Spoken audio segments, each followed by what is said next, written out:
आप सभी को मेरा प्यार भरा नमस्कार। मैं आचार्य भारती नारंग आप सभी का अपने पसंदीदा YouTube चैनल आपकी साथी पर बहुत बहुत स्वागत करती हूँ।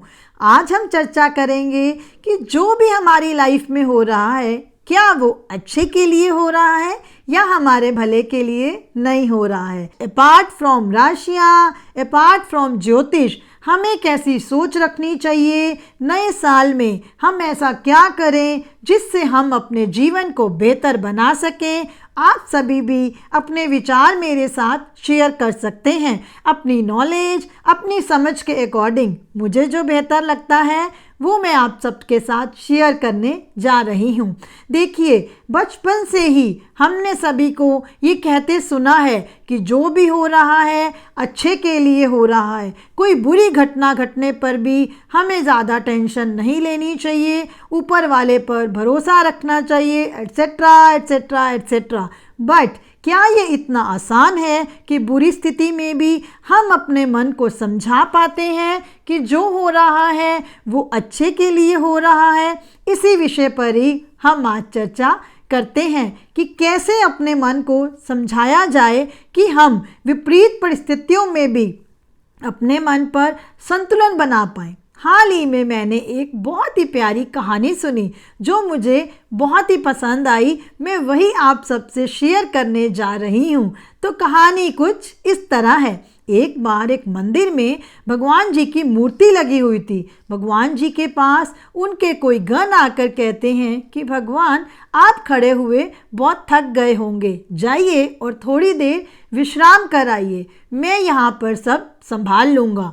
पहले तो प्रभु जी ने मना कर दिया, लेकिन गण के बहुत आग्रह करने पर प्रभु जी ने उनकी बात मान ली और बोले कि मैं विश्राम करने तो जाऊंगा, लेकिन तुम मुझसे एक वादा करो कि तुम यहाँ मेरे स्थान पर खड़े होकर सब देखना, लेकिन बोलना कुछ नहीं। गण ने हाँ में सिर हिला दिया और प्रभु जी वहाँ से चले गए। अब प्रभु का भक्त वहाँ मंदिर में खड़े होकर सब देखने लगा। सबसे पहले मंदिर में एक बहुत ही बड़े साहूकार आते हैं। भगवान के दर्शन करते हुए साहूकार जी का पैसे से भरा हुआ पर्स नीचे गिर जाता है और वो दर्शन करके वहाँ से चले जाते हैं। प्रभु के गण चुपचाप खड़े होकर देख रहे हैं, क्योंकि उसने प्रभु से वादा किया है कि कुछ बोलना नहीं है। अब एक बहुत ही गरीब व्यक्ति मंदिर में आता है। उसके पास अपनी पत्नी का इलाज करवाने के लिए भी पैसे नहीं होते हैं। जैसे ही प्रभु के दर्शन करता है, उसकी नज़र उस पैसे वाले पर्स पर पड़ती है जो कि साहूकार का गिरा था। वह गरीब आदमी उस पर्स को उठाकर ले जाता है। अब प्रभु की जगह खड़े गण को देखकर बहुत ही हैरानी होती है, लेकिन वचनबद्ध वह चुपचाप वहाँ खड़ा रहता है। अब एक मछुआरा फिशरमैन आता है जिसे मछली पकड़ने के लिए समुद्र में जाना होता है, पर वो सोचता है कि प्रभु के दर्शन करके जाऊंगा तो मेरी जो यात्रा है वो सफल होगी। अभी वो भगवान जी के दर्शन कर ही रहा होता है कि इतने में वो साहूकार पुलिस को साथ लिए मंदिर में आ जाता है कि मेरा पर्स यहाँ खो गया था।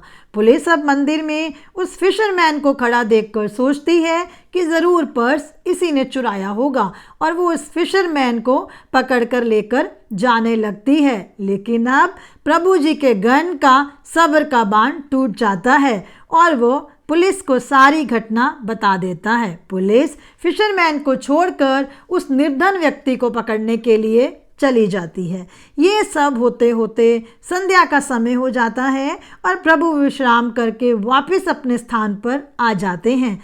तो गण बहुत ही प्रसन्नता से प्रभु जी से कहता है, प्रभु आज मैंने तो अन्याय होने से बचा लिया। प्रभु जी को सुबह से लेकर शाम तक की सारी कहानी सुना देता है। प्रभु जी मुस्कुराए और बोले, मैंने तुमसे कहा था कि तुम चुपचाप खड़े देखना और कुछ बोलना मत, लेकिन तुम माने नहीं और सारी गड़बड़ कर दी। प्रभु जी का गण बहुत ही हैरान होता है और पूछता है, प्रभु कैसे? मैंने तो अन्याय होने से बचाया। प्रभु मुस्कुराए और बोले, मैंने सब व्यवस्था कर रखी होती है। जिस साहूकार का पर्स गिरा था वो उसका काला धन था, और वो काला धन यदि किसी गरीब के काम आ जाता तो उस साहूकार के भी अच्छे कर्मों में लिखा जाता।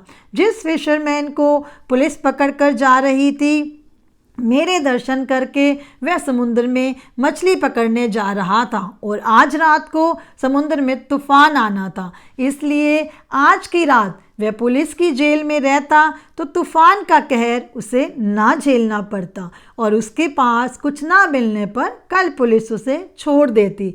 इस तरह से सबका भला हो जाता। वो गण अपनी नासमझी पर बहुत ही शर्मिंदा हुआ और प्रभु से क्षमा याचना करने लगा।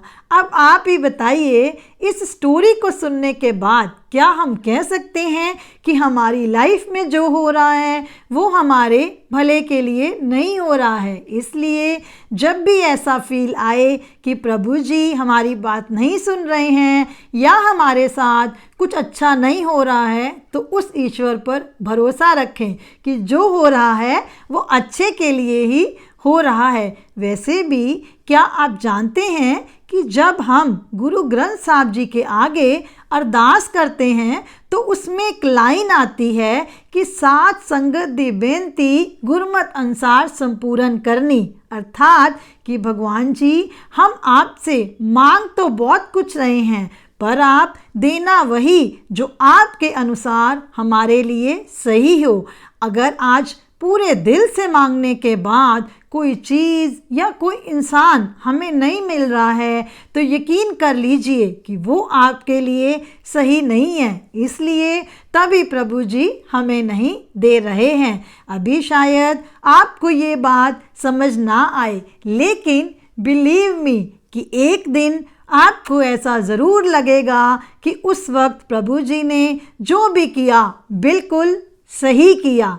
इसलिए मेरे दोस्तों, निराश होना छोड़ें और खुशी का दामन थाम लें। इस जीवन में जो कुछ हो रहा है वो हमारे भले के लिए ही हो रहा है। यदि ये वीडियो आपको पसंद आए तो मेरे चैनल को सब्सक्राइब करना ना भूलें और लोगों के साथ इसे शेयर अवश्य करें, ताकि यदि किसी की भी ज़िंदगी का एक रास्ता चेंज हो जाए तो वही आपके और मेरे अच्छे कर्मों में शामिल हो जाएगा। इन्हीं शब्दों के साथ आप सभी से इजाज़त लेती हूँ। धन्यवाद।